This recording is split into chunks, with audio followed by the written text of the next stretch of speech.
শবে বরাতে আমরা একটি রোজা রাখবো। অনেকে দেখা যায় 2টি বা 3টি রোজা রাখে। আসলে 2টি বা 3টি রোজা রাখার প্রয়োজন নেই এবং জরুরি মনে করে 2টি বা 3টি রোজা রাখা যাবে না।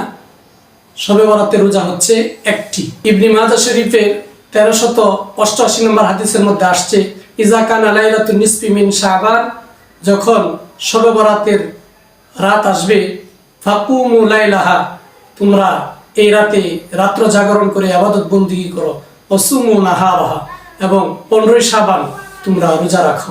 এই হাদিস থেকে আমরা বুঝতে পেরেছি যে একটি রোজা রাখতে হবে।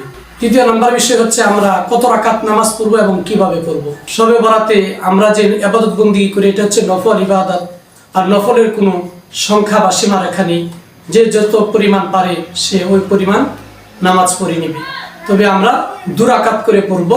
অন্যান্য নফল নামাজ যেভাবে আমরা পড়ি ওইভাবে আমরা শবে বরাতে নামাজ পড়ে নিব। 2 রাকাত করে আমরা নামাজ পড়বো এবং প্রত্যেক রাকাতে সূরা ফাতিহার সাথে একটি করে সূরা মিলে আমরা পড়তে থাকবো।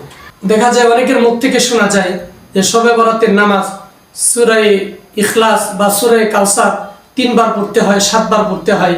এই সমস্ত কথা লোকমুখে শোনা যায়।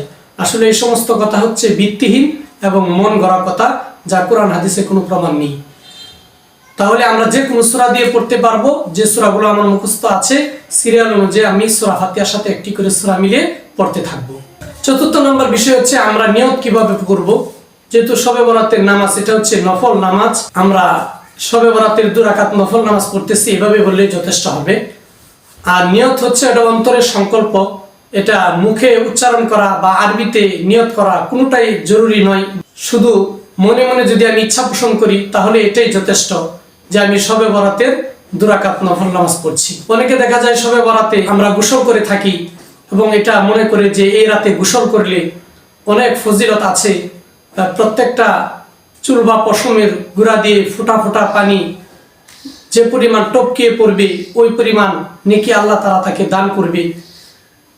তাছাড়া আরো বিভিন্ন হাদিস আমরা শুনতে পাই যে এই রাতে গোসল করলে অনেক ফজিলত আছে বা নেকি আছে। আসলে যে সমস্ত হাদিসে এই সমস্ত কথা বর্ণিত আছে এই হাদিসগুলো সহিহ নয়, জাল হাদিস। এগুলো জরুরি মনে করা যাবে না। এবং গোসল করাটা কেউ যদি অপবিত্র থাকে বা অপরিষ্কার অপরিচ্ছন্ন থাকে তাহলে পবিত্রতা অর্জনের জন্য সে গোসল করে নিতে পারে।